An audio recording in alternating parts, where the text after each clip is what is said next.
नमस्कार, आप देख रहे हैं कालचक्र और मैं हूं आपके साथ अंजलि आनंद और मेरे साथ हैं प्रश्न कुंडली विशेषज्ञ पंडित सुरेश पांडे जी। आपका बहुत बहुत स्वागत है। धन्यवाद। जी, 5 महीने बाद अब दूर होंगे दुख।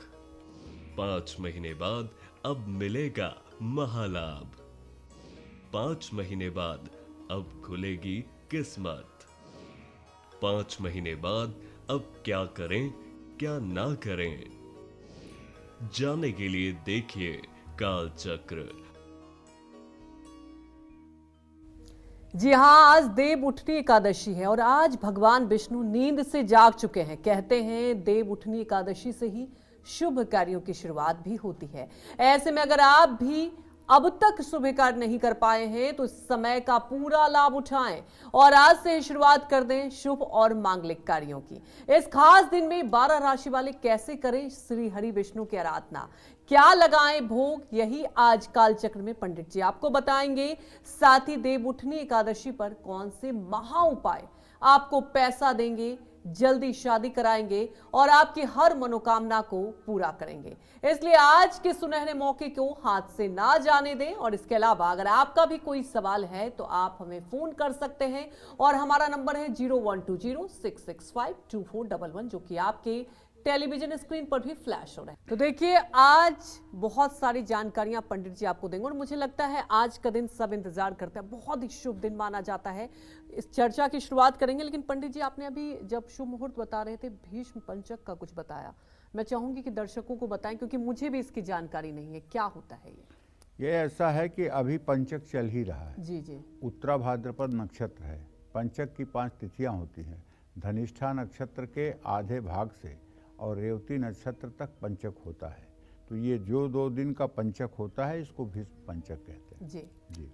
तो मुझे लगता है आपको ये जानकारी भी मिल गई है। और आज की बात की जाए तो भगवान विष्णु करीब 5 महीने बाद जागे हैं। आपको एक बात और बता दूं कि देखिए 4 महीने बाद ये मुहूर्त आता है, 4 महीने बाद भगवान विष्णु जागते हैं, लेकिन इस बार सावन 2 महीने का था तो इसलिए 5 महीने बाद ये अवसर आया है। 5 महीने बाद भगवान श्री हरि जागे हैं और आज से ही मांगलिक कार्यों की शुरुआत भी हो चुकी है। तो ऐसे में सबसे पहले हमें दिसंबर के महीनों की सभी मांगलिक और शुभ मुहूर्त कार्यों की तिथियां पंडित जी से हम जान लेते हैं। मुझे लगता है आप सब इस तिथियों का इंतजार कर रहे होंगे। पंडित जी, मैं तो एक्साइटेड हूं ही और मुझे लगता है हमारे तमाम दर्शक क्योंकि इंतजार करते हैं। और कई बार मैं तो ये कहूंगी सोशल मीडिया पर आप देखते हैं कि कई सारी जानकारियां मिल जाती हैं, लेकिन आप हमारे दर्शकों को बताएं कि आज के बाद से अब दिसंबर में जो भी मुहूर्त की बात करें, अहम तिथियों की बात करें, कौन कौन से? देखिए, सबसे पहले तो मैं आपको बता दूं कि 29 जून को देवशयनी एकादशी शुरू हुई थी। उस दिन भगवान श्री हरि विष्णु योग निद्रा में चले गए थे और ऐसे में आज भगवान श्री हरि विष्णु सो करके जागृत हो गए हैं और आज से मांगलिक कार्यों की शुरुआत हो जाएगी। मांगलिक कार्य शुरू होंगे तो आने वाले महीने के लिए उनका मुहूर्त जानना भी जरूरी है। तो चलिए, सबसे पहले मैं आपको यही बता देता हूं कि इस महीने में और दिसंबर में कौन कौन से मुहूर्त हैं।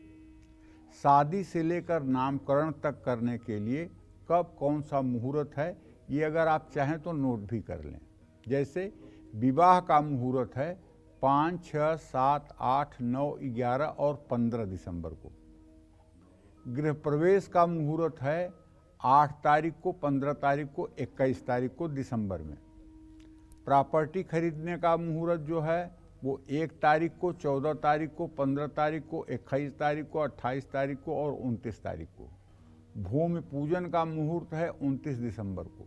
गाड़ी खरीदने का मुहूर्त है प्रतिपदा को, सप्तमी को, अष्टमी को, 1 तारीख को, 7 तारीख को, 8 तारीख को, 10 तारीख को, 17 तारीख को, 18 तारीख को, 21 तारीख को, 24 तारीख को और 29 दिसंबर को। विद्या आरंभ करने का मुहूर्त 1 तारीख, 2 तारीख, 7, 8, 9, 21, 22, 28 और 29 दिसंबर। नया कारोबार शुरू करने का मुहूर्त 14, 15 और 24 दिसंबर है। नामकरण का मुहूर्त 1, 7, 11, 15, 17, 20, 24 और 29 दिसंबर को। अन्नप्राशन का मुहूर्त 1, 7, 15, 18, 21, 22, 28, 29 दिसंबर को है। इन तिथियों में आप इन कार्यों को करके सुखी जीवन यापन कर सकते हैं, इसमें कोई दो राय नहीं। जय मां विंध्यवासिनी। तो देखिए, आपको तिथियों के बारे में तो पता चल गया कि आज के बाद कौन सी वो तिथि हैं जिस पर आप शुभ कार्य कर सकते हैं, और सबका देखिए अलग अलग दिन भी बताया पंडित जी ने। तो चलिए अब राशि अनुसार अपनी चर्चा की आगे शुरुआत करेंगे और बात करते हैं सबसे पहले राशि यानी कि मेष राशि की। मेष राशि वाले आज देव उठनी एकादशी पर कैसे करें भगवान विष्णु जी की पूजा, आइए जानते हैं। आज देवोत्थानी एकादशी पर मेष राशि के जातकों को बताना चाहूँगा कि तिल के तेल के 8 दिए आपको विष्णु मंदिर में जलाना चाहिए। विष्णु जी को मोरपंख चढ़ाना चाहिए। लाल मसूर की दाल जरूरतमंदों में दान करना चाहिए। और मेष राशि के जातक आज विष्णु सहस्र नामावली का पाठ करें। और मेष राशि के जातकों को आज विधि पूर्वक अगर घर में लड्डू गोपाल हैं तो उनकी 16 प्रकार से पूजा उपासना करें और एक प्रकार से अपने घर में पर्व मनाएं, उत्साह मनाएं, आनंद मनाएं। जय मां विंध्यवासिनी। तो देखिए, आज का दिन का बहुत महत्व है। पंडित जी, आपने तिथियां तो बताई, लेकिन आज के दिन का हमें महत्व भी बताइए और ये भी बताइए कि शास्त्रों में इसका कितना क्या कुछ महत्व है। देखो, अब आप मतलब कि जो है देव उठनी एकादशी या देवोत्थानी एकादशी के बारे में जान लीजिए। वैसे साल भर में 22 एकादशी तिथियां आती हैं, लेकिन ये प्रबोधिनी एकादशी के नाम से जानी जाती है, देवोत्थानी एकादशी। इसके बराबरी में और कोई एकादशी महत्व नहीं रखती है। रखती है, महत्व तो है, लेकिन जो इसका इंतजार है 4 महीने से, वो और किसी एकादशी का इस तरह से नहीं है। देव उठनी एकादशी का व्रत करने से सभी पाप नष्ट हो जाते हैं। एकादशी मात्र का व्रत करने से न तो व्यक्ति को कलयुग छू पाता है, न रोग शोक उसे मोहित करते हैं, और न अल्प आयु में कोई मरता है, और न तो कोई धर्म भ्रष्ट होता है। ये एकादशी का महात्मा है। आपको एक छोटी सी कहानी बताऊं। भक्तमाल में जो है एक कहानी है जिसमें लिखा हुआ है कि अयोध्या में रघुवंश में, जिसमें भगवान श्री राम पैदा हुए थे, उसमें एक बड़ा धर्मात्मा राजा पैदा हुआ और वो शासन बहुत ही धर्म पूर्वक करता था। और उसने अपने राज्य में ये नियम लागू किया था कि 14 वर्ष के ऊपर के हर बालक, बालिका, स्त्री, पुरुष एकादशी का व्रत जरूर करेंगे। और इस व्रत का महात्म्य ये था कि पूरे अयोध्या राज्य में न तो किसी की अकाल मृत्यु होती थी, न तो किसी के घर में अन्न धन की कमी होती थी, और न ही किसी के घर में दुर्भाग्य आता था। भगवान श्री हरि विष्णु का यह व्रत है और भगवान श्री हरि विष्णु की कृपा से संपूर्ण परिवार सुखद जीवन जीते थे। राजा काफी वर्षों तक राज्य किया। उसके बाद राजा के मन में विरक्ति जागृत हुई। विरक्ति जागृत हुई कि अब मुझे थोड़ी सी जप तप तपस्या कर लेना चाहिए। राजा ने अपने छोटे भाई को राज्य दे करके और हिमालय की तरफ वो तपस्या करने चले गए। राजा का एक ही बेटा था, उसका नाम था अंगद। और राजा की जो रानी थी वो बड़ी धर्मपरायणा थी, बड़ी पतिव्रता स्त्री थी। राजा अकेले हिमालय की तराई में तप करने के लिए चले गए।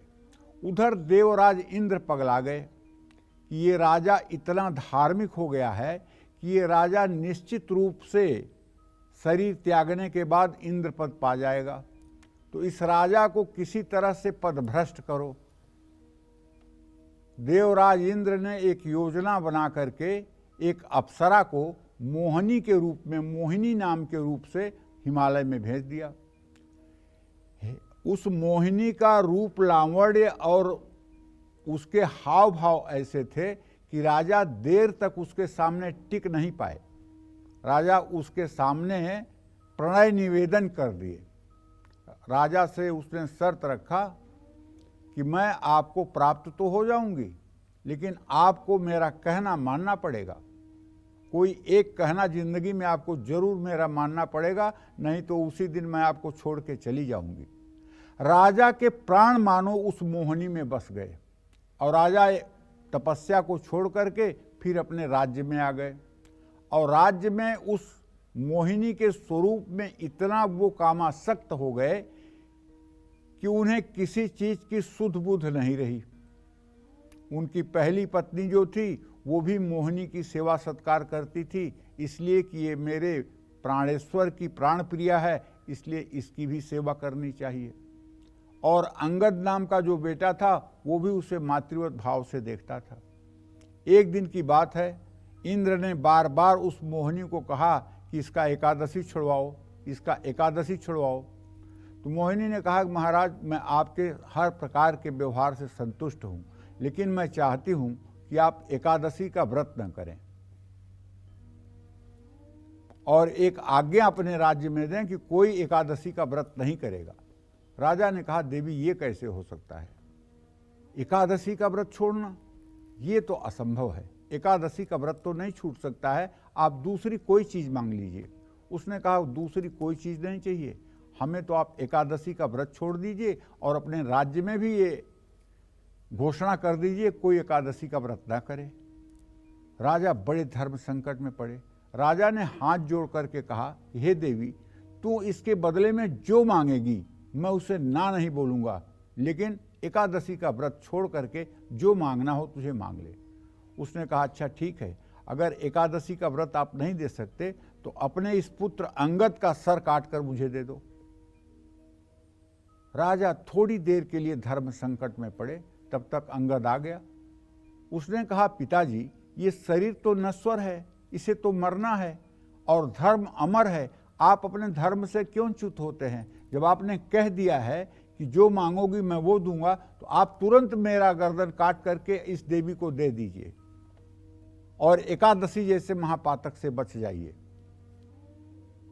बालक के बार बार आग्रह करने पर और बालक की माता के भी आग्रह करने पर राजा ने ज्यों कटार निकाल करके और बालक के सर पे मारना चाहा है, उसी समय भगवान श्री हरि विष्णु, ब्रह्मदेव, इंद्रदेव सभी देवता आकर के हाथ जोड़कर खड़े हो गए, राजा को रोक दिए।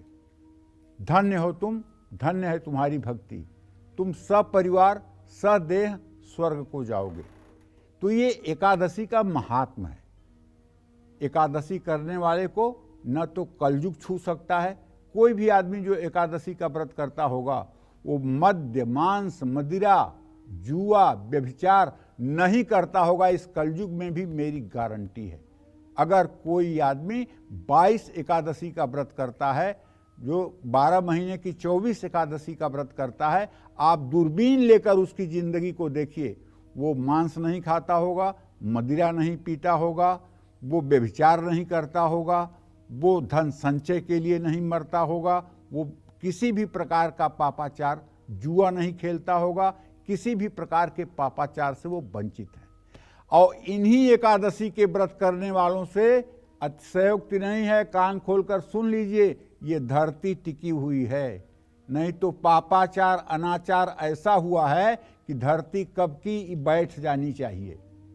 इन्हीं लोगों के जप तप के प्रभाव से हम लोग भी शुद्ध ऑक्सीजन और हवा ले रहे हैं। सूर्य अपनी गति चल रहा है, चंद्र अपनी गति चल रहा है और सब मानव जीवन सुरक्षित है।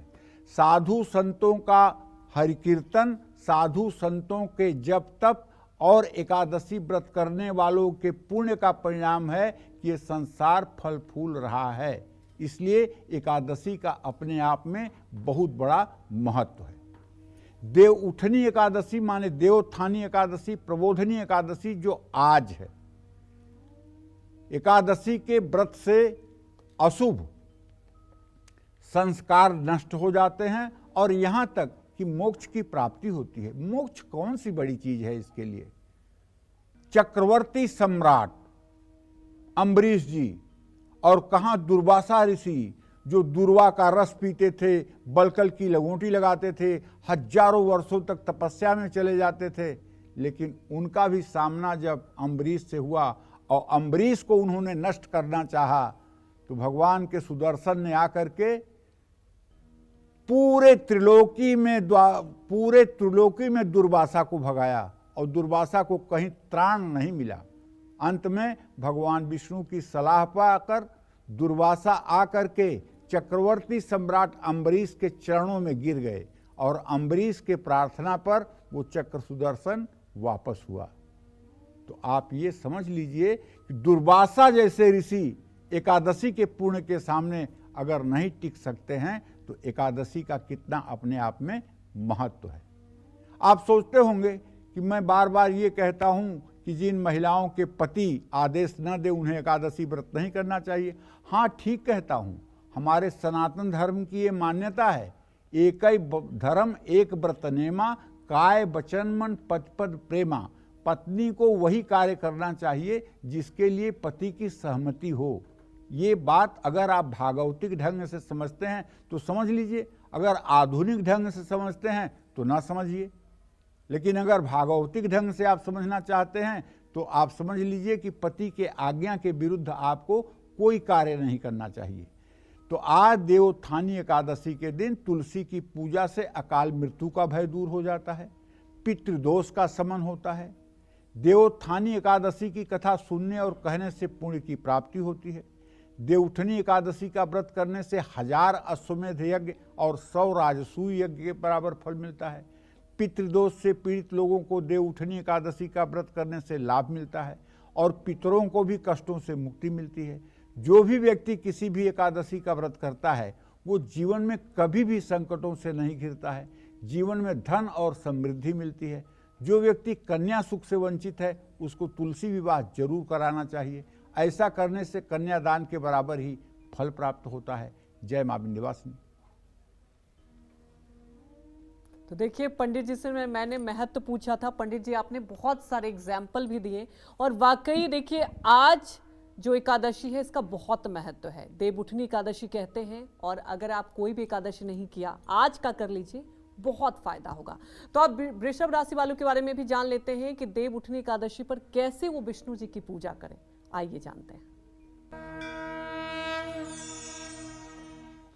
अगर आपके घर में श्री हरि विष्णु का विग्रह है, शालिक राम की शिला है या लड्डू गोपाल हैं, तो सुबह स्नान करके श्वेत वस्त्र धारण करके पूरब दिशा में मुंह करके भगवान विष्णु का अपने हृदय में ध्यान करें। ध्यान करने के बाद दक्षिणावर्ती शंख में जल, दूध, गन्ने का रस, शहद, घी, चीनी, दही डाल करके पुरुष सूक्त के 16 मंत्र अगर आपको आते हैं तो अच्छी बात है, नहीं तो किसी ब्राह्मण को 100-200 रुपया दक्षिणा देकर के घर में बुला लीजिए। ओम सहस्र शीर्षा पुरुष सहस्राक्ष सहस्रपाद सह भूमि ग्वं सर्वता स्मृत्वा ततिष्ठ दशांगुलम। इस तरह से 16 मंत्रों को बोलते हुए शालिग्राम की शिला, लड्डू गोपाल या राधा कृष्ण की मूर्ति हो या भगवान श्री हरि विष्णु का विग्रह हो, उसकी पूजा करिए और हर प्रकार से पूजा अच्छे ढंग से संपन्न करिए। गंधाक्षत, पुष्प, धूप, दीप, नैवेद्य से पूजन करिए और विष्णु मंदिर में माखन के साथ मिश्री का भोग लगाइए, पंजीरी और पंचामृत का भोग लगाइए, लोगों में प्रसाद बांटिए। ध्यान रखिएगा प्रसाद में तुलसी का पत्ता डालना मत भूलिएगा। और वृषभ राशि वाले विष्णु मंदिर में तिल के तेल के 12 दिए जलाएं, ओम नारायणाय नमः इस मंत्र का जप करें, हलवे का भोग लगाएं, दूध, दही, चावल और चीनी का दान करें। जय मां विंध्यवासिनी। देखिए देवउठनी एकादशी पर कैसे तुलसी और बेलपत्र के उपाय आपको रोग, शोक और कष्टों से मुक्ति दिलाते हैं, ये भी हम जानेंगे। क्योंकि सबसे महत्वपूर्ण होता है आज के दिन की बात करें तो पंडित जी बता भी रहे थे कि आज के दिन तुलसी का भी बहुत महत्व होता है, तो इसीलिए आप ये महा उपाय बताएं। और पंडित जी आपने आज के दिन के व्रत की बात की, अगर किसी ने व्रत नहीं रखा तो क्या इस उपाय से हो जाएगा तुलसी और बेलपत्र? देखिए व्रत तो उन्हें ही नहीं रखना चाहिए जो रोग हैं, जो रोगी हैं, जो बीमार हैं, जो वृद्ध हैं, जो बालक हैं,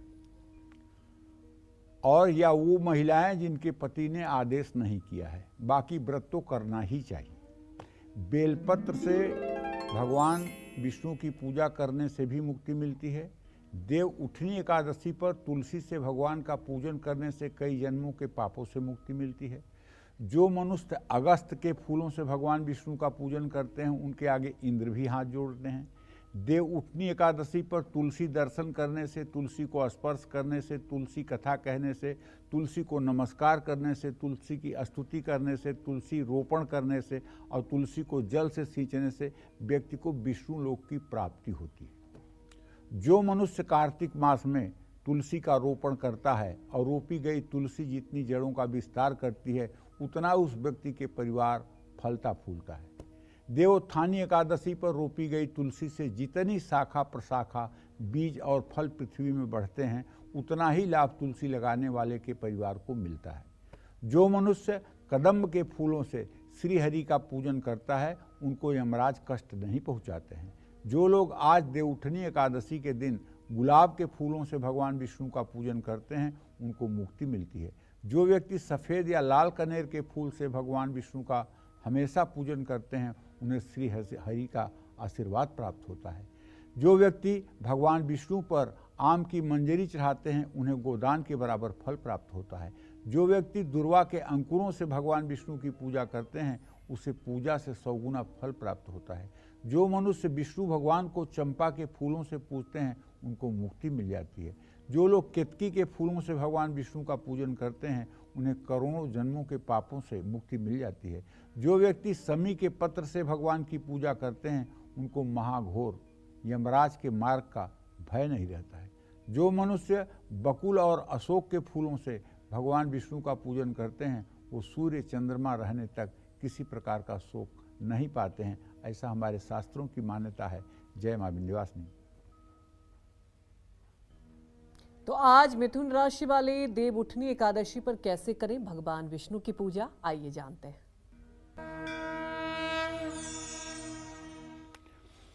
देखिए, मिथुन राशि के जातकों को बताना चाहूंगा कि आज देवोत्थानी एकादशी का महापर्व है। पर्व नहीं, महापर्व है। आज आप जितना पुण्य बटोर सकते हैं बटोर लीजिए। आज पूरे दिन आपके श्वासा पर भगवान विष्णु का नाम चलना चाहिए। ओम नमो भगवते वासुदेवाय, ओम रांग रामाय नमः, ओम क्लीं कृष्णाय नमः, ओम अच्युताय नमः, ओम अच्युत, ओम नारायणाय नमः, ओम क्लीं कृष्णाय नमः।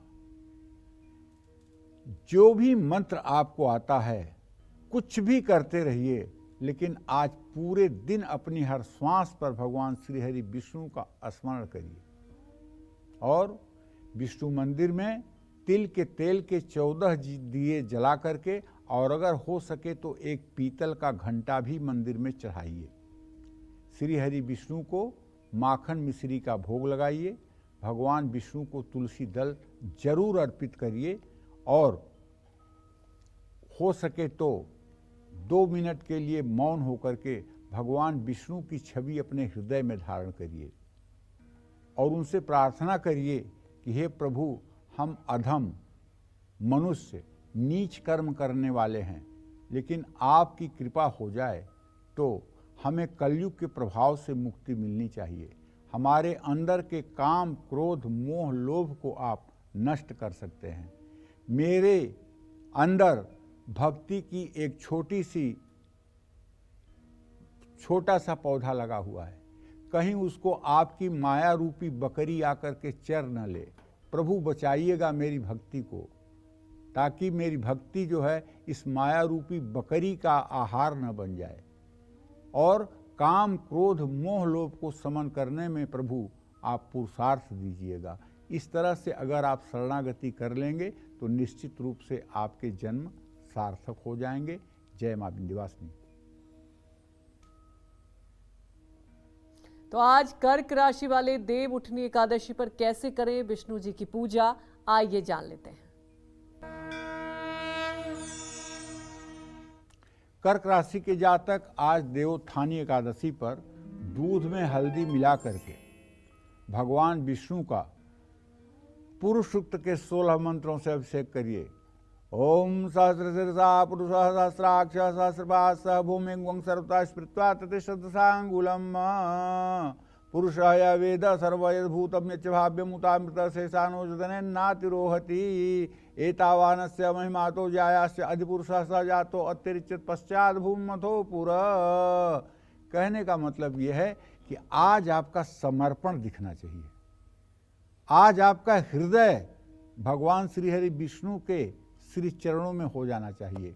मन क्रम वचन से आप विष्णु के श्री चरणों में आज समर्पित हो जाइए।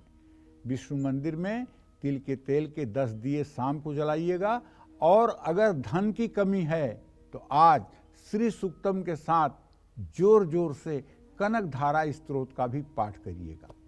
भगवान विष्णु को मुकुट अर्पित करिएगा।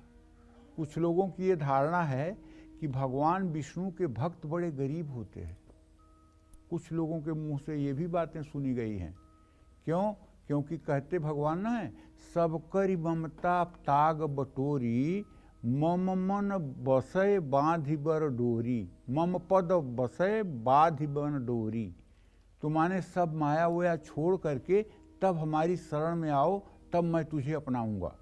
और इसी का उदाहरण कुछ लोग देते हैं गीता में कि सर्वान धर्मान परित्यज्य मामेकम शरणम व्रजो, सारे आश्रय को छोड़कर सिर्फ मुझ में आ जाओ, तब मैं तुम्हें स्वीकार करूंगा। अरे ऐसा कुछ नहीं है। जिसका लक्ष्मी पैर सहलाती हैं 24 घंटे, वो कभी लक्ष्मी की तरफ न देखकर अपने भक्तों की तरफ देखते हैं। पता है आपको? लक्ष्मी जिसका पैर सहलाती हैं, जिनके लिए आप दिन रात मरे जा रहे हैं, वो लक्ष्मीपति हैं नारायण, जो अपने भक्तों को हर समय अपलक देखते हैं। और अपने भक्तों की रक्षा कैसे करते हैं? जैसे छोटा बच्चा जब चलना शुरू करता है तो उसकी माँ दोनों हाथ ऐसे बगल में किए रहती है कि बच्चा दाहिने गिरेगा तो दाहिने पकड़ लूंगी, बाएं गिरेगा तो बाएं पकड़ लूंगी। ताकर सदा करहु रखवारी, जिम बालक राखई महतारी। ऐसे उसकी रक्षा करते हैं। लेकिन जब बच्चा ज्ञानवान हो जाता है, बुद्धिमान हो जाता है, सामर्थ्यवान हो जाता है, तब उसको उसके आश्रय पर छोड़ देते हैं। तो कहने का आशय यह है कि भगवान विष्णु ने सुदामा के किस्मत में लिखा था 6 कोस। ब्रह्मा ने लिखा था सुदामा की किस्मत में 6 कोस, मतलब जिंदगी भर निर्धनता नहीं, निर्धनता की पराकाष्ठा को पार कर जाएंगे। हफ्ते हफ्ते भर सुदामा के घर में अन्न नहीं बनता था, और सुदामा की मुलाकात हुई श्री कृष्ण से। थोड़ा सा उन्होंने चिवड़ा चबाया सुदामा का, और सुदामा के किस्मत में जो 6 कोस था वो पलट गया, हो गया यक्ष कोस। यक्ष माने कुबेर। कुबेर के समान सुदामापुरी धनवान हो गई। और जब सुदामा जी लौट कर घर आए तो देख रहे हैं वहाँ सब कुछ बदला हुआ है। वहाँ वैभव ऐसा है जैसे कुबेर के यहाँ भी इतना वैभव नहीं होगा। तो प्रभु की कृपा को कोई क्या कह सकता है? ये अगर कोई किंवदंती कहता है कि भगवान विष्णु के भक्त दरिद्र होते हैं, तो उसके जीभ को मैं क्या कहूँ? उसकी जीभ ही जीभ का रूप लेना निरर्थक है। तो इसलिए भगवान श्री हरि विष्णु का मनसा वाचा कर्मणा पूजन यजन करने से सब प्रकार के पुरुषार्थ की सिद्धि होती है। जय मां विंध्यवासिनी। आज देव उठनी एकादशी है, यानी कि आज श्री हरि नींद से जाग चुके हैं। ऐसे में बात करते हैं उन लोगों की जिनकी आर्थिक स्थिति कमजोर है, कर्ज में डूबे हुए हैं, पैसों की वजह से ढेरों काम रुके हुए हैं। ऐसे लोगों को आज देव उठनी एकादशी पर कौन से वो खास उपाय करने चाहिए, आइए जानते हैं पंडित जी से। बताएं पंडित जी। आज देवोत्थानी एकादशी पर भगवान श्री हरि विष्णु की पूजा करके एकाक्षी नारियल अगर मिल जाए, दक्षिणावर्ती शंख मिल जाए, तो इसे आज अपने घर के पूजा स्थान में स्थापित कर लीजिए। जिस घर में दक्षिणावर्ती शंख से श्रीयंत्र, महालक्ष्मी और लड्डू गोपाल का अभिषेक किया जाता है, उस घर में दरिद्रता दूर दूर तक नहीं दिखाई देती। बस दक्षिणावर्ती शंख से कभी शिवजी का अभिषेक मत करिएगा। ये गलती ना होने पाए, क्योंकि भगवान ने शंखचूर्ण को मारा था और शंखचूर्ण के द्वारा ही शंख का निर्माण हुआ है। इसलिए भगवान शिव के शिवलिंग की पूजा कभी शंख से नहीं करनी चाहिए। भगवान शिव का अभिषेक करने के लिए चांदी की श्रृंगी, गाय की जैसे सींग होती है उसी के आकार की चांदी की श्रृंगी बनवा करके और उसमें आगे गौमुख बनवा करके उसमें हल्का सा छेद करवा के उसी से भगवान शिव का अभिषेक करना चाहिए। दही, राई, शहद, इन 3 चीज़ों का बिल्कुल सेवन नहीं करना है तो नहीं करना है। घर के ईशान कोण में माने उत्तर पूर्व दिशा में हमेशा एकदम साफ सफाई रखें और चांदी के चौकोट टुकड़े पर केसर से तिलक करके उसे अपने वॉलेट या पर्स में रख लें। अपने माथे पर भी आज तिलक जरूर लगाएं। और जानते हैं, आज किसी विष्णु मंदिर में जाइए और एक कमल का फूल ले लीजिए। अगर आपको अच्युताष्टक नहीं आता है तो पंडित जी से कहिए कि वो अच्युताष्टक बोल दें, वो पुरुष सूक्त का मंत्र बोल दें, आप उन्हें कुछ दक्षिणा दे दीजिए और वो पुष्प मंत्र के अंत में भगवान श्री हरि विष्णु के श्री चरणों में समर्पित कर दीजिए। अरे जिंदगी धन्य हो जाएगी, विश्वास करो जिंदगी धन्य हो जाएगी। तुम अब तक चाहे जितना दुख भोग रहे हो ना, बस आज ही दुख का समापन होगा। घर से निकलो, एक कमल के फूल की व्यवस्था करो और खड़े हो जाओ आर्त भाव से। जैसे द्रौपदी का चीरहरण हो रहा था तो द्रौपदी ने जैसे कृष्ण को पुकारा था, उसी तरह से अगर तुम पैसे से परेशान हो, रोग से परेशान हो, मृत्यु का भय सताए जा रहा है, सम्मान नहीं मिल रहा है, तो आज आर्त भाव से विष्णु को पुकार करके तो देखो।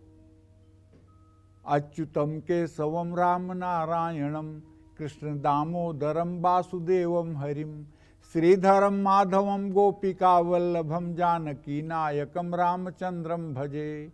अच्युतम केशवम सत्यभा माधवम माधवम श्रीधरम राधिका राधितम इंदिरा मंदिरम चेतसा सुंदरम देवकी नंदनम नंदजम सन्नधे। विष्णवे जिष्णवे शंखिने चक्रिणे रुक्मिणी रागिणे जानकी जानये। वल्लवी वल्लभार्या चिता आत्मने कंस विध्वंसिने बंसिने ते नमः। कृष्ण गोविंद हे राम नारायण श्रीपते वासुदेवाजित श्रीनिधे। अच्युतानंत हे माधवाधोक्षज द्वारका नायक द्रौपदी रक्षक। राक्षस क्षोभितो सीतया सेवितो दंडकारण्य भूपुण्यता कारण। लक्ष्मणेनान्वितौ वानरैः सेवितौ गस्त संपूजितौ राघवः पातु माम्। धेनुकारिष्ट कानिष्ट कृद्देशिहा केशिहा कंस कृद्वंशिका वादक। पूतना कोपकः सूरजा खेलनो बाल गोपालकः पातु मां सर्वदा। विद्युद्युद्धोत्तवत् प्रस्फुरत् वाससं प्राविडम्भोद्रव प्रोलसद् विग्रहम्। वन्यया मालया शोभितोरस्थलं लोहितांग्रिद्वयं वारिजाक्षं भजे।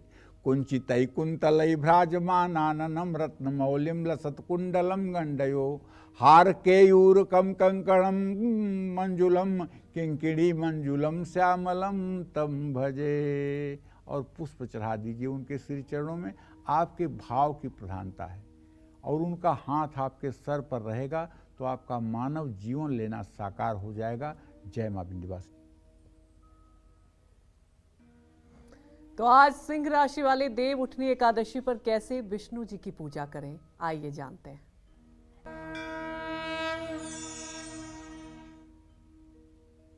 देखिए, सिंह राशि के जातकों को बताना चाहूँगा, भैया एक तो हो सके संभव हो तो व्रत जरूर कर लेना, और अगर व्रत न कर पाना तो कम से कम चावल भूल कर मत खाना। अगर चावल खाओगे ना तो आज नरक जाने से कोई आपको रोक नहीं पाएगा। आज अपनी जिह्वा को समझा दो कि चावल नहीं खाना है, न दोपहर में न शाम को। अगर व्रत कर सकते हो, फलाहार करके ही व्रत कर सकते हो तो कर लीजिए। इसका पुण्य आपके अविनाशी बैंक में जमा हो जाएगा, जो आपके अगले जीवन में भी काम आए। आज आपको तिल के तेल के 24 दिए जलाने चाहिए, कुछ मंदिर में, कुछ अपने घर में। जिन लोगों के घर दिवाली को किसी की मृत्यु हो गई दिवाली जिनके घर में नहीं सहती है, ऐसे सभी लोगों को आज दिवाली की तरह पूजा अपने घर में करनी चाहिए। जैसे लक्ष्मी गणेश की पूजा होती है, जैसे घर में दीप जलाया जाता है, जैसे दिवाली के दिन जो कुछ भी किया जाता है वो सब आज आप अपने घर में कर सकते हैं और वही पुण्य आपको प्राप्त होगा। गंगा जल और कच्चा दूध भरकर भगवान विष्णु का पुरुष सूक्त के 16 मंत्रों से अभिषेक करिए और भगवान श्री हरि विष्णु को गुड़ से बनी हुई मिठाइयाँ और चंदन की लकड़ी घिस करके भगवान विष्णु को चंदन का लेप लगाइए और विधिवत पूजन करने के बाद उन्हें पान भी चढ़ाइए, कपूर से आरती भी करिए और उसके बाद दोनों हाथों में पुष्प लेकर के मंत्र पुष्पांजलि पढ़ते हुए उनके श्री चरणों पे आप पुष्प समर्पित करें। जय मां विंध्यवासिनी।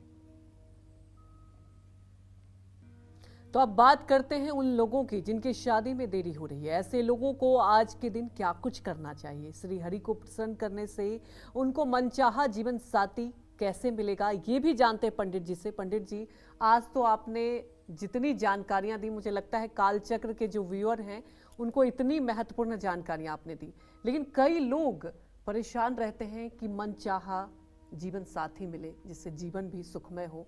क्या करना चाहिए आज के दिन? देखो, विवाह न होने में बहुत ढेर सारे कारण होते हैं। ज्योतिषी कारण होता है शुक्र का अस्त होना, ज्योतिषी कारण होता है सप्तमेश का अस्त होना, ज्योतिषी कारण है सप्तम भाव में पापक ग्रहों की स्थिति। तो अगर ऐसा कुछ विडंबना आपकी भी जन्म कुंडली में है और शादी में देर हो रही है, तो आज देवोत्थानी एकादशी पर श्री हरि विष्णु की पूजा करिए, विधिवत पूजा करिए और पीपल के 8 पौधे कहीं सार्वजनिक स्थान पर लगाइए और हर रोज पीपल के पौधों में 21 दिन तक लगातार जल चढ़ाइए और सरसों के एक तेल का दिया जलाइए। हल्दी, सत्तू, सफ़ेद तिल पीले कपड़े में बांध कर दान करिए। 40 दिनों तक किसी मंदिर में एक नारियल लगातार समर्पित करिए। जौ, चना, बाजरे से बनी चीज़ों का सेवन करिए। माँ तुलसी को चांदी के बर्तन में हल्दी भर करके और उसे चढ़ाएं, इससे भी आपकी मनोकामना पूरी होगी। और वही हल्दी फिर अपने घर में रख लीजिए, वही हल्दी 1 चुटकी डाल करके पानी में और उससे आप स्नान करेंगे तो जल्दी आपके हाथ पीले हो जाएंगे। जय मां विंध्यवासिनी। तो अब जानेंगे कन्या राशि वाले आज के दिन क्या कुछ करें जिससे विष्णु भगवान जी प्रसन्न भी हो जाएंगे। जान लेते हैं।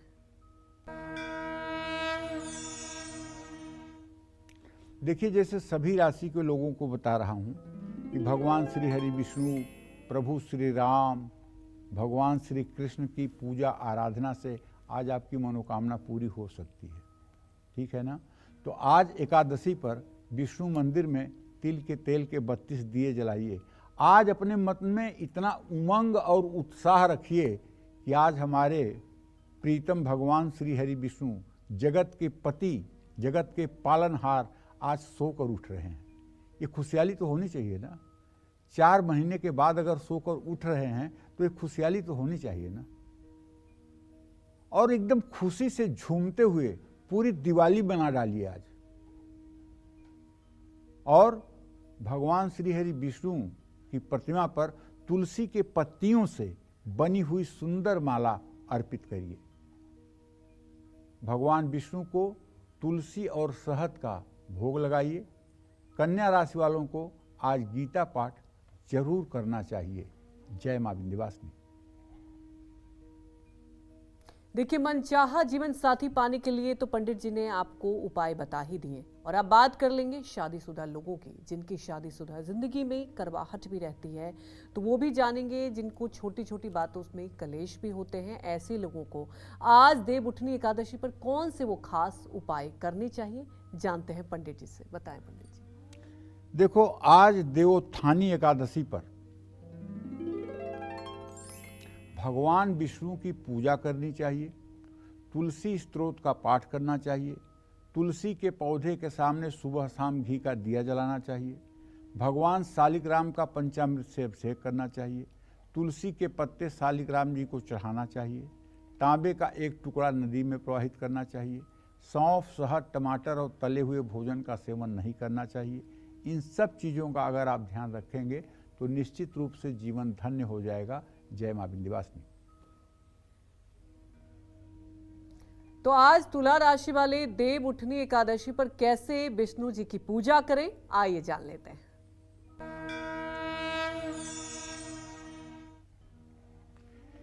देखिए, जैसे सब राशि वालों को बता रहा हूं ना, उसी तरह से आप भी भगवान विष्णु का एक बार हृदय में ध्यान तो करो।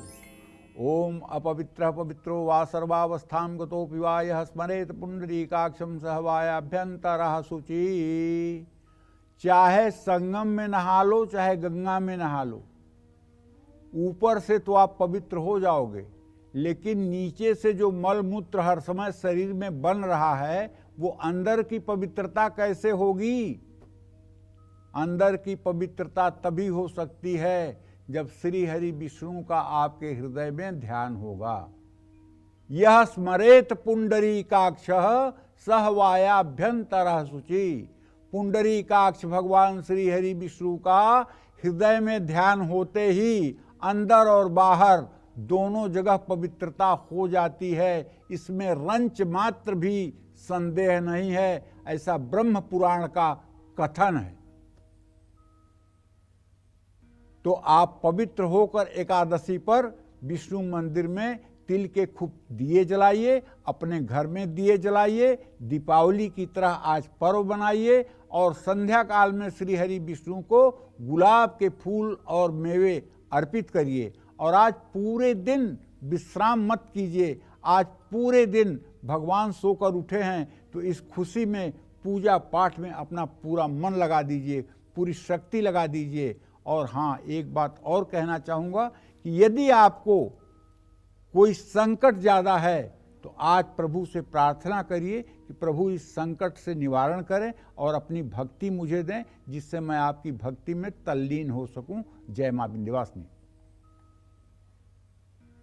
तो पितृ दोष से मुक्ति पाने के लिए आज देवउठनी एकादशी पर घर में कहां जलाएं दीपक और कैसे करें भगवान विष्णु को प्रसन्न, आइए जानते हैं पंडित जी से।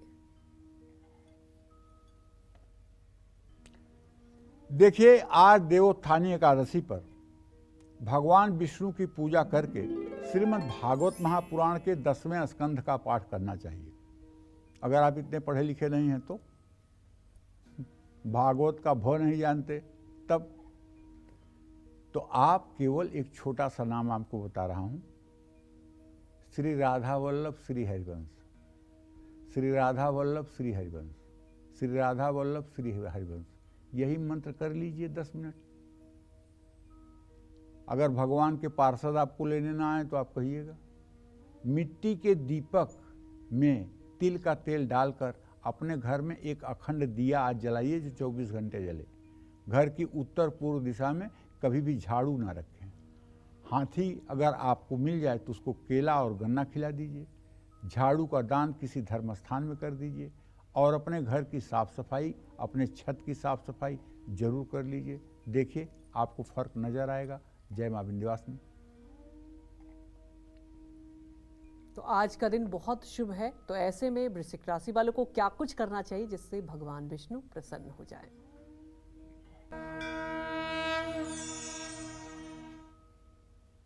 देखिए, वृश्चिक राशि के जातकों को बताना चाहूँगा कि आज देवोत्थानी एकादशी पर विष्णु मंदिर में तिल के तेल के 16 दिए आपको जलाने चाहिए। दही में शहद मिला करके विष्णु प्रतिमा का अभिषेक करना चाहिए। विष्णु जी को केसर अर्पित करना चाहिए और आज के दिन विष्णु चालीसा, विष्णु सहस्रनाम, गोपाल सहस्रनाम, इन सब चीज़ों का पाठ करना आपके लिए लाभकारी होगा। जय मां विंध्यवासिनी। चलिए अब बात कर लेंगे धनु राशि वालों के बारे में। आज धनु राशि वाले देव उठनी एकादशी पर कैसे करें विष्णु जी की पूजा, आइए जानते हैं। देखिए, अगर आपकी धनु राशि है तो आपके राशि स्वामी बृहस्पति हैं। आपके अंदर तो धर्म का स्वरूप होना चाहिए क्योंकि आप बृहस्पति आपके राशि स्वामी हैं। और अगर अभी तक आप धर्म के पथ पर नहीं चले हैं तो अब चलिए, देर मत करिए। प्रभु इस माया मोह के बंधन में मत फंसिए। विष्णु मंदिर जाइए, वहाँ पूर्ण शरणागति लीजिए, तिल के तेल के 14 दिए जलाइए। हो सके तो एक पीतल का घंटा या घंटी चढ़ाइए। मिश्री और चने का प्रसाद भोग में लगाइए और आज के दिन गायों के चारे का प्रबंध करिए। आज प्रदोष काल में कंबल या गर्म कपड़े ज़रूरतमंदों में दान करिए।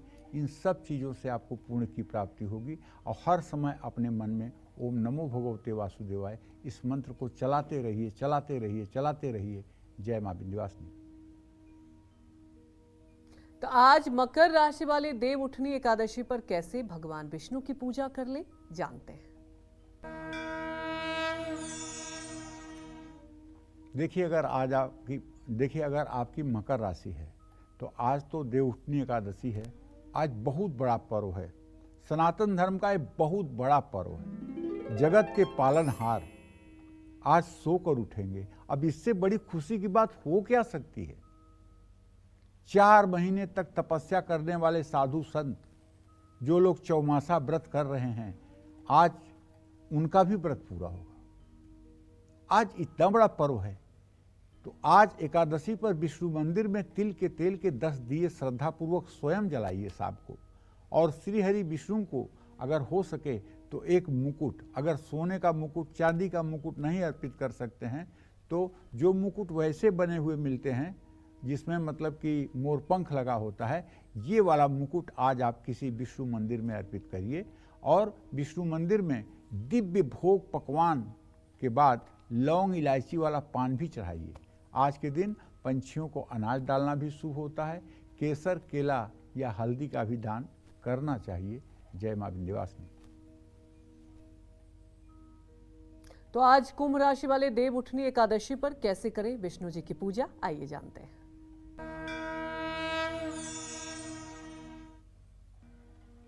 कुंभ राशि के जातकों को बताना चाहूँगा, आज देवोत्थानी एकादशी पर विष्णु मंदिर में तेल के 8 दिए 8 दिशाओं में रख दीजिए और श्री हरि विष्णु की मनसा वाचा कर्मणा पूजन करिए। सामग्री कम ज़्यादा हो सकती है भाई, लेकिन भावना में कंजूसी ना हो। पूरी भावना, पूरी हृदय से भावना निकाल करके उनके श्री चरणों में समर्पित कर दो। माँ लक्ष्मी को खीर का भोग लगाओ। शाम के समय तुलसी माता को चुनरी चढ़ाओ, उनकी पूजा आराधना करो और पूरा दिन भगवत भक्ति में व्यतीत कर दो। जय मां विंध्यवासिनी। तो अब आज के हमारे ईमेल कुंडली विजेता कौन है, ये पंडित जी से बताते हैं। पंडित जी देखिए, आज के जो कुंडली विजेता हैं वो रश्मि शर्मा है। जन्म की तिथि इनकी 25 जुलाई 1985।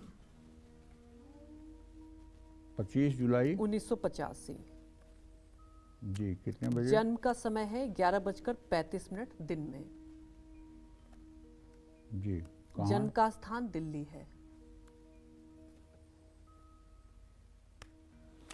चलो रश्मि जी, आपका जन्म कन्या लग्न तुला राशि में हुआ है।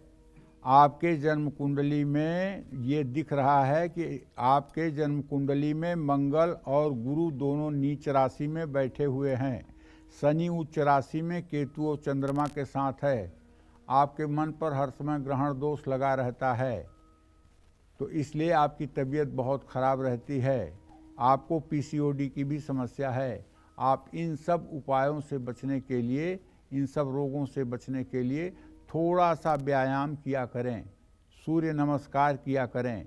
और अभी आपकी शनि की दशा चल रही है जो उचित नहीं है। आपको शनिवार को पीपल के पेड़ के नीचे घी का दिया जलाना चाहिए। और जहाँ तक कर्ज की बात है तो आपका व्यय भाव का स्वामी सूर्य आय भाव में बैठा हुआ है, जिसके कारण आमदनी तो है लेकिन कर्ज नहीं उतर पा रहा है। इसके लिए ऋण मोचन मंगल स्त्रोत का आप रोज क्रमशः 7 बार सुबह 7 बार शाम को पाठ किया करिए। जय मां विंध्यवासिनी। चलिए अपने स्पेशल सेगमेंट की अब शुरुआत करते हैं और पंडित जी से जानते हैं देवउठनी एकादशी के वो 9 नियम जिनका आज के दिन सभी लोगों को पालन करना चाहिए। बताएं पंडित जी। देखिए, हर पूजा पाठ में विधान होता है, कुछ वर्जित चीज़ें होती हैं, कुछ करणीय चीज़ें होती हैं, कुछ ना करणीय चीज़ें होती हैं।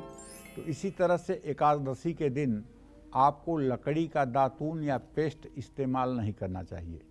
जिस व्यक्ति ने भी एकादशी का व्रत रखा है वो खुद घर में झाड़ू ना लगाए। एकादशी के दिन ब्रह्मचर्य का पालन अवश्य होना चाहिए। भोग और विलासिता से दूर रहना चाहिए। एकादशी के दिन किसी भी पेड़ के पत्ते नहीं तोड़ने चाहिए। पेड़ से गिरे हुए पत्तों को उठा सकते हैं। एकादशी के दिन लहसुन, प्याज और अन्न का सेवन न करें, सिर्फ फलाहार लें। ये वृद्ध, बालक और रोगियों के लिए हमारा नियम नहीं लागू होगा। एकादशी के दिन चावल का सेवन किसी भी परिवार में भूलकर नहीं होना चाहिए और किसी एकादशी को चावल का सेवन नहीं होना चाहिए। ये घर की महिलाओं से हाथ जोड़ के कहता हूँ। पुरुषों को तो याद नहीं रहता कि आज एकादशी है कि द्वादशी, महिलाओं को याद रहता है। तो आप महिला हैं तो आप एकादशी के दिन किचन में चावल न बनने दें। व्रत रखने वाले व्यक्ति को गोभी, गाजर, सलगम, पालक का सेवन नहीं करना चाहिए। जुआ, निद्रा, पान, निंदा, चुगली, चोरी, हिंसा, क्रोध, झूठ, कपट से दूर रहना चाहिए। एकादशी में भोजन करने से पहले भगवान को भोग लगाना न भूलिए। जय मां विंध्यवासिनी। तो अब जानेंगे मीन राशि वाले देव उठनी एकादशी पर कैसे भगवान विष्णु की पूजा करें। आइए जानते हैं।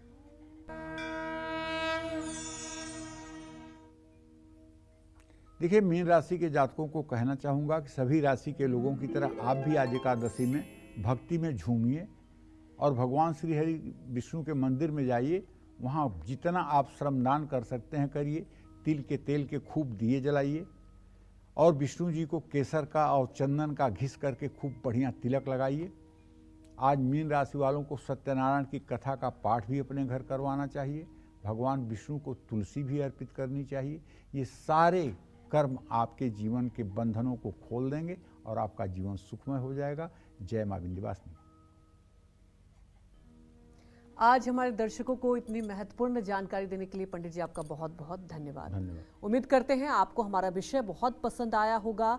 कल फिर मिलेंगे एक नए विषय के साथ आपकी परेशानियों को दूर करने के लिए। तब तक कालचक्र की पूरी टीम को आप अनुमति दीजिए। नमस्कार।